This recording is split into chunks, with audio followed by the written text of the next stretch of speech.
A very good evening to all of you. It's indeed a lovely meeting, lovely gathering, good ambience, and always a pleasure to talk in the presence of Dr. Grover, Dr. Santosh Onava, Dr. Milind, and Tarjani long distance. So I'm going to talk about the current trends in thyroid-associated orbitopathy. As we all know, thyroid-associated orbitopathy has been recognized for 200 years or more. And even though the thyroid levels in the blood are normal, patient can present with thyroid orbitopathy. It is the commonest cause of uni and bilateral proptosis in adults. And please note this point.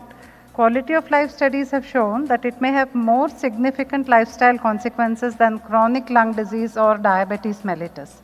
So this definitely requires all of us to be aware about it and do our best to control the symptoms which occur. Now, thyroid orbitopathy occurs in a genetically predisposed population. Caucasians have the more severer form, but we are seeing a few in our microcosm of public as well. I am sure Dr. Santosh and Grover will agree with me. Females are more affected, but as the age rises, then the ratio is little normalized. It is not so skewed. Smokers, of course, are at a higher risk. Diabetics are also more prone. And the thyroid orbitopathy can be brought on by some emotional or physical stress. If you take the history of patients who present with an acute onset thyroid orbitopathy, there will be something forthcoming. The pathogenesis is known to all of us. It is supposed to be an autoimmune process. The fibroblast is the main culprit. It is both the target and effector cell. And once it is stimulated by the TSH-like substances, it produces hyaluronic acid, stimulates the adipocyte for adipogenesis, the myofibroblast, inflammatory cytokines, all of which together act on the orbital tissues, the muscles, the fibrous tissue, the fat to increase the contents, volume, and which causes all the effects. So the pathophysiology is inflammation of the muscle and soft tissue, which contributes to a lot of edema, discomfort. The muscle enlargement, as we all know very well, taught right from our undergrad days, that it is the belly which is enlarged, the tendon being spared, so it is in the posterior and the middle part of the orbit. And when progressive, it leads to a mass effect causing proptosis and all its other attendant problems. This disease follows the Rundle's curve. There is an active phase of half to 18 months and sometimes 2 years. And mostly in the active phase, the treatment is directed at symptomatic relief. Surgeries are not done unless very much warranted by an relaxant orbital thyroid nerve disturbance of DON. Most of the surgeries are done to take care of the after effects like residual proptosis, to the lid retractions, muscle fibrosis in the later stage once the disease is in the quiescent phase.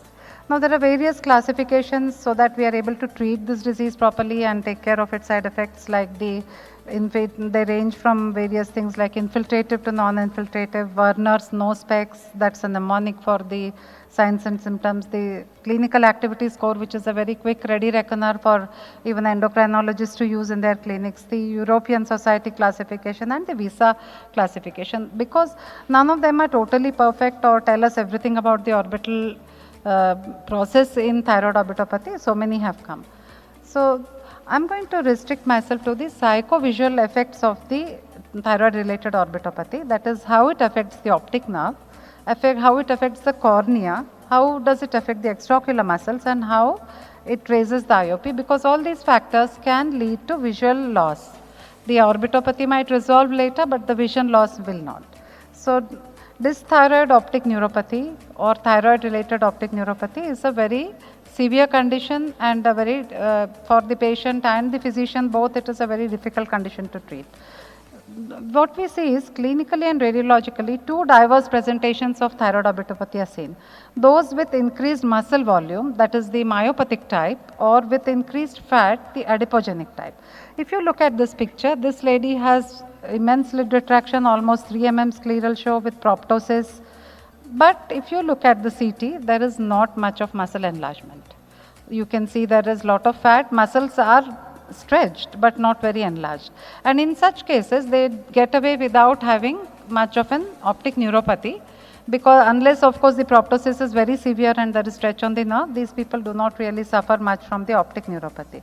In contrast, the myopathic type, where there is a lot of muscle inflammation and involvement, like you can see here, present with the more severer form, with lot of soft tissue edema, soft tissue problems, and then they land up in dysthyroid optic neuropathy, which is a serious condition.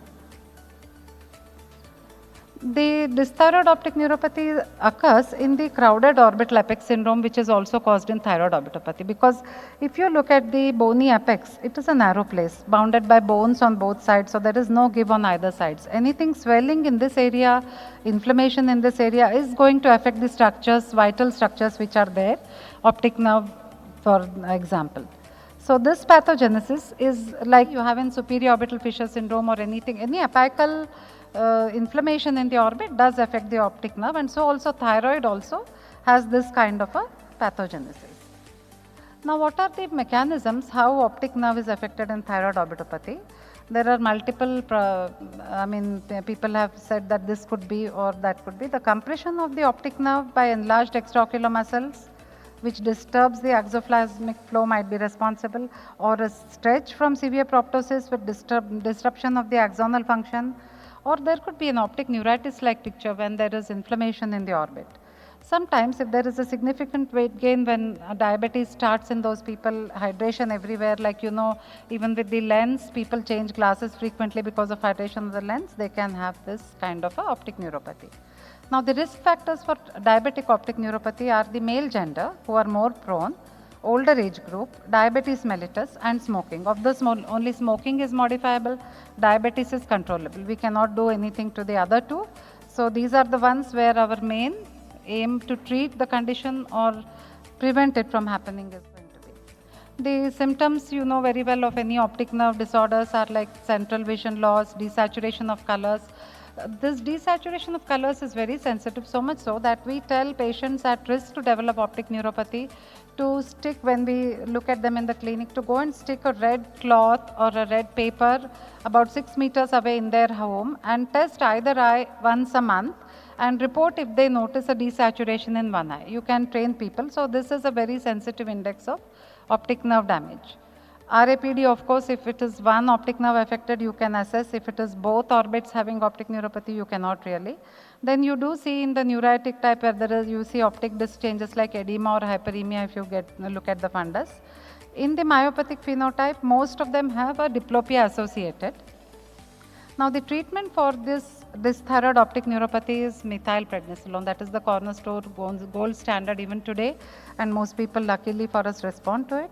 The various protocols are there. People would like to give 500 milligrams IV for 3 days and for 2 weeks. Some people would like to give 1000 right away. There are various schools of thought, various groups who are doing what suits them best. But one thing should be remembered, that the dose should not exceed 8 milligrams totally. That is the danger dose, so you have to go within that. And suppose this responds, then you have to just maintain the vision there, and later on when the disease becomes quiescent, go and do a decompression if required, if there is still proptosis and enlargement. If it does not respond, then this is the situation where even in the active phase of the disease, you have to take up for emergency decompression. The anesthesia support is very required because the dysthyroid status is very difficult to maintain under anesthesia. Then you have an ocular surface disease in thyroid related orbitopathy. Like when the patient comes to us, this is mostly directed at my postgraduates, because what are the things you are going to look for and treat? So the surface disturbances, again, because there is a degree of dry eye, the lacrimal glands are known to be affected in the thyroid orbitopathy. There is a kind of a low grade dacryoadenitis, and sometimes when there is severe proptosis, they are prolapsed from their place. There are groups doing studies on indication, like correlating the prolapse of the lacrimal gland to the possibility of an dysthyroid optic neuropathy coming. So when it is prolapsed out of its place, is definitely not going to function well.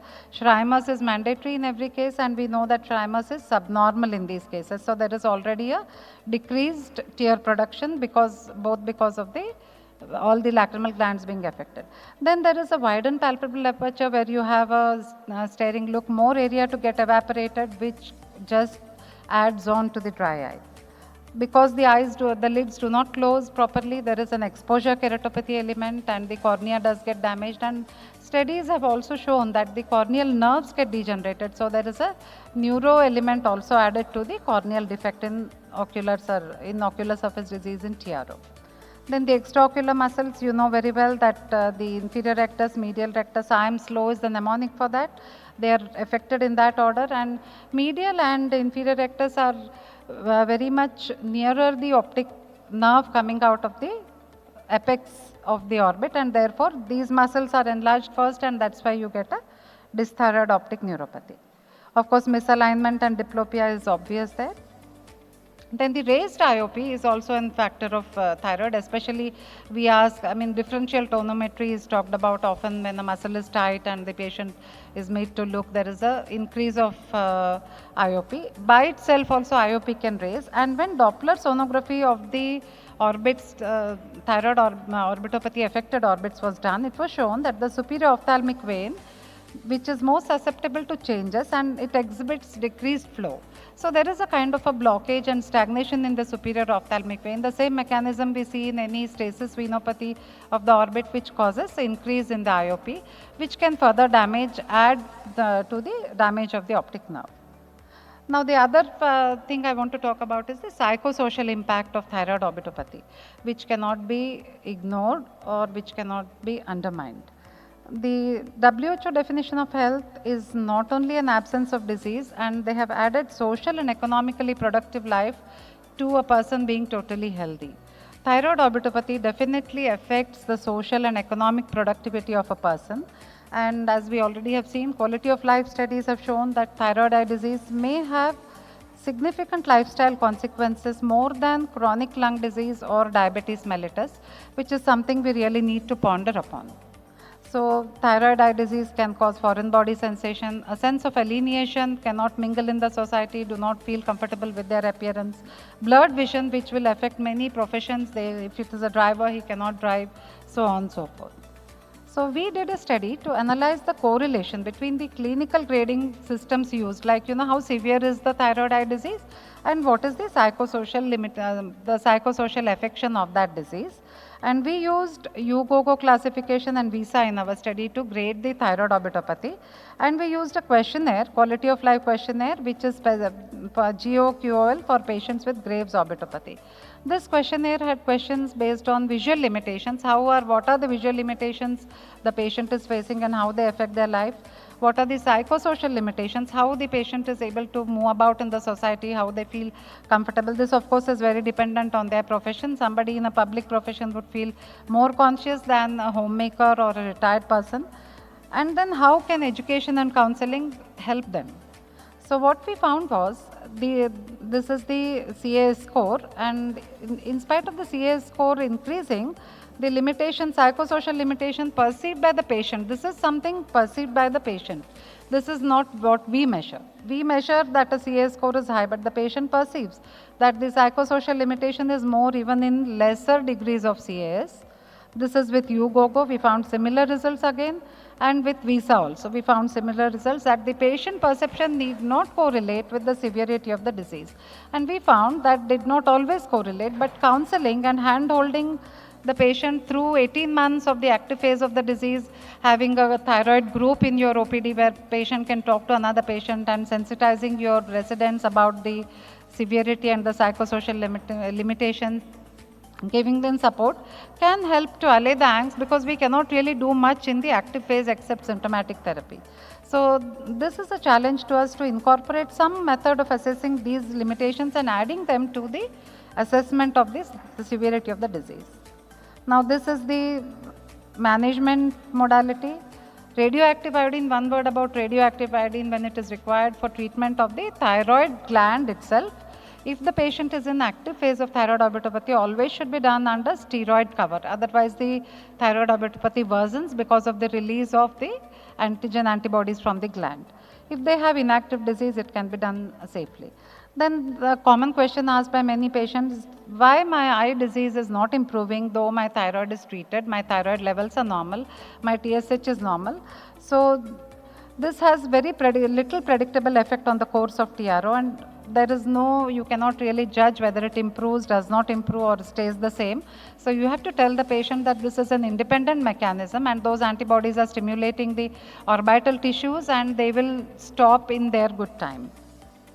There is also a debate whether radioactive iodine, surgery, medical treatment have different effects on the course of TRO. It is very difficult to get a similar status of TRO and treat them all differently. So in the end, I would like to conclude quoting Duke Elder. Thyroid orbitopathy is a very common condition which leads to disastrous consequences. The cause of which is unknown. I would like to modify this as we are getting to know. The pathology is not so obscure now. But therapeutics is somewhat ineffective and is certainly no cause for congratulation. Thank you so much. Thank you, Modini, for a very nice lecture and bringing out many aspects of thyroid eye disease.